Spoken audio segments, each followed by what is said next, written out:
Bonjour à tous et bienvenue dans ce tout nouveau podcast ou cette toute nouvelle vidéo si vous débarquez sur YouTube. Aujourd'hui nous allons parler de l'épisode 4 de The Last of Us. Pour rappel, nous avons quitté Joel et Ellie après avoir découvert que Bill et Frank étaient décédés avec un petit testament pour Joel en indiquant qu'il léguait toutes ses armes afin de protéger Tess. Évidemment Joel subit un nouveau deuil et comprend qu'Ellie est la seule personne avec son frère qu'il doit protéger. Alors après un épisode 3 qui était proche de la masterclass, est-ce que cet épisode 4 dépasse celui de l'épisode 3, eh bien ça commence maintenant.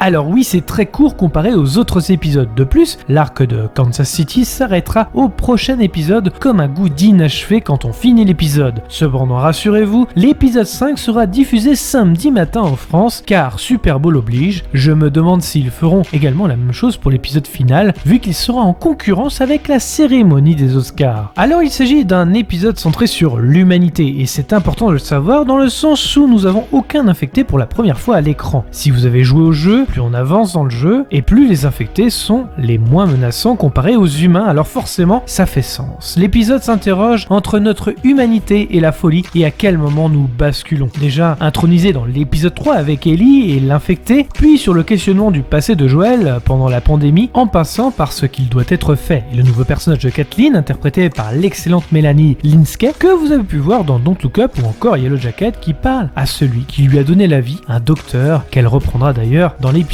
Face à ce monde, à quel moment nous pouvons basculer vers la folie? Quelle sera notre limite afin de protéger notre famille? En voilà des questions et qui sont clairement même l'essence de l'histoire de The Last of Us, car en effet, même si l'épisode semble être une intro pour la suite, c'est tout de même nécessaire. A noter que Jeffrey Pierce, qui incarne à la base la voix de Tommy, le frère de Joel dans le jeu vidéo, joue ici un lieutenant de Kathleen pour information. D'ailleurs, au cours de la série, vous aurez également le casting de Joel et Ellie du jeu vidéo, également parmi les autres personnages. Nous avons également Henry et Sam en fin d'épisode, comme le jeu, et qui seront des personnages importants pour la suite de l'épisode 5, ce qui est encore plus frustrant pour la suite. Alors l'épisode commence sur cette longue route, car il ne faut pas oublier que la série est un road movie dans l'absolu. Cependant, la mise en scène de la série nous le fait un peu vivre, je trouve. L'occasion pour Joel et Ellie de s'apprivoiser un tant soit peu, elle se la joue Taxi Driver devant un miroir, une mise en scène plutôt bien trouvée, marquant peut-être son côté sombre déjà introduit dans l'épisode 3. Cependant, face au miroir, c'est presque facile, comme si elle jouait un rôle qu'elle pensait être. Mais on découvrira au fil de l'épisode que pas du tout. Alors, quel est l'espoir de l'humanité, cette lumière? Est-ce que son côté sombre peut également la faire basculer? Là est toute la question. Comment parler de cette humanité? Comment la mettre en scène? Eh bien, tout simplement par l'humour. Tout comme dans le jeu, Ellie se balade avec un livre de blagues. Et on fait référence avec Bill sur le livre porno qu'elle découvre dans le pick-up. Alors, oui, certains se demandaient comment ça, Bill et Frank étaient homo? Eh bien dans le jeu, en plus de la lettre Frank, laissée avant qu'il se pende, Ellie découvre un magazine porno gay dans le pick-up de Bill, ce qui indiquait l'orientation sexuelle de ce dernier. J'imagine que ceux qui ont découvert la série ont vraiment joué au jeu. C'est là qu'on voit ceux qui ont vraiment joué au jeu et ceux qui traversent une œuvre uniquement en diagonale. Alors oui, les scènes dans le pick-up sont un copier-coller du jeu, du dialogue, à la musique, histoire de bien rappeler l'adaptation originale. On y croise le décor qui reste toujours aussi fou avec ce monde qui s'est arrêté. La lettre de Bill résonne dans la tête de Joel. Pour ceux qui pensaient que l'épisode 3 ne servait à rien, le rôle de protecteur sera bien mis en scène lorsque Joel a peur de croiser d'autres humains. D'ailleurs, le dialogue avec Joel sur le fait que les humains feraient bien plus que nous voler est également un avertissement pour la suite. Joel et Ellie se rapprochent via les blagues, les interactions fonctionnaient déjà dans le jeu, alors pourquoi en changer? Même si changer quelques éléments semble toujours bienvenu pour les joueurs afin d'être surpris. Et c'est peut-être là le petit défaut de cet épisode 4. On nous évoque Tommy, le frère de Joel, on nous parle de la première guerre du Golfe avec la tempête du désert, sûrement que dans cet univers la deuxième n'a pas eu lieu vu que la pandémie date de 2003. Mais c'est important également car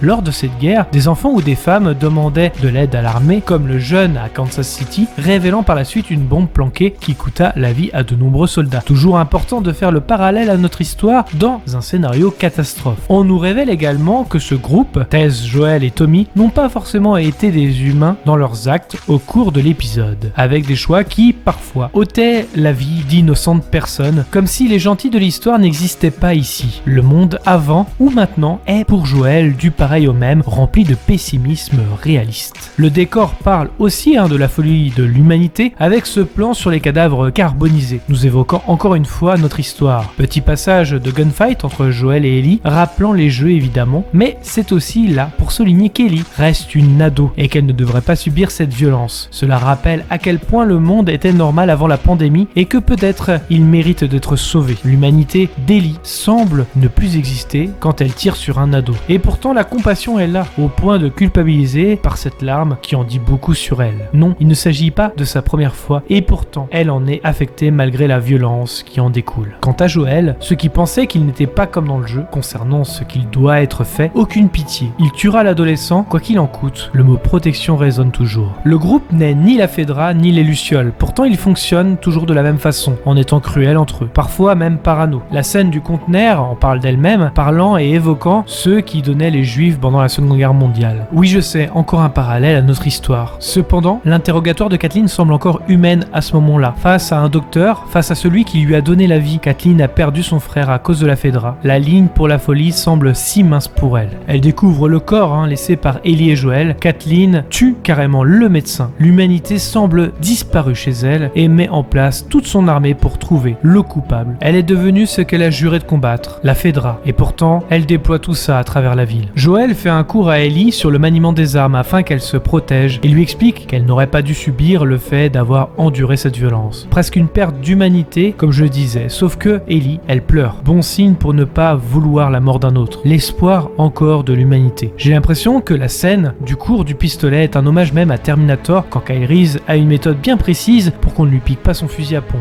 Peut-être que c'est moi, dites-le moi en commentaire, ça m'intéresse. Kathleen découvre une planque, celle d'Henry et Sam, avec des Superman qui sont dessinés, rappelant que l'humain a créé un personnage qui nous a fait croire qu'il pouvait voler, sans parler de l'espoir qu'il suscite via le personnage de Superman. Kathleen découvre un sol qui s'effrite. Selon moi, il s'agit de l'infecté que l'on voit dans les bandes annonces, le fameux mastodonte qui est présent dans le jeu, mais ça on le saura que dans l'épisode 5. Joel s'endort sur la mauvaise oreille et n'entendra pas Henry et Sam là où Joel et Ellie ont dormi malgré le verre posé dans l'appart pour ne pas être surpris. Joel évoque le fait de ne pas avoir été une bonne personne. Ellie semble être sa rédemption, peut-être même son humanité retrouvée, au point même de s'attacher à elle. Alors attention, Sam est sourd et muet dans l'épisode prochain. En espérant qu'on n'entende pas le mot woke à toutes les sauces lors des prochaines critiques, je vous donne donc rendez-vous le week-end prochain pour mon analyse et mon avis sur l'épisode 5.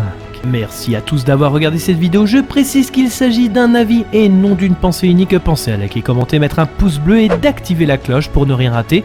Nous sommes dispo sur les réseaux sociaux Facebook, Twitter, Instagram, les liens sont dans la description. Nous sommes également disponibles sur toutes les plateformes de podcast. Je vous invite donc à vous abonner quelle que soit la plateforme et de laisser un commentaire, nous y répondrons avec plaisir. Dans tous les cas, rendez-vous dans les salles obscures pour de nouvelles aventures.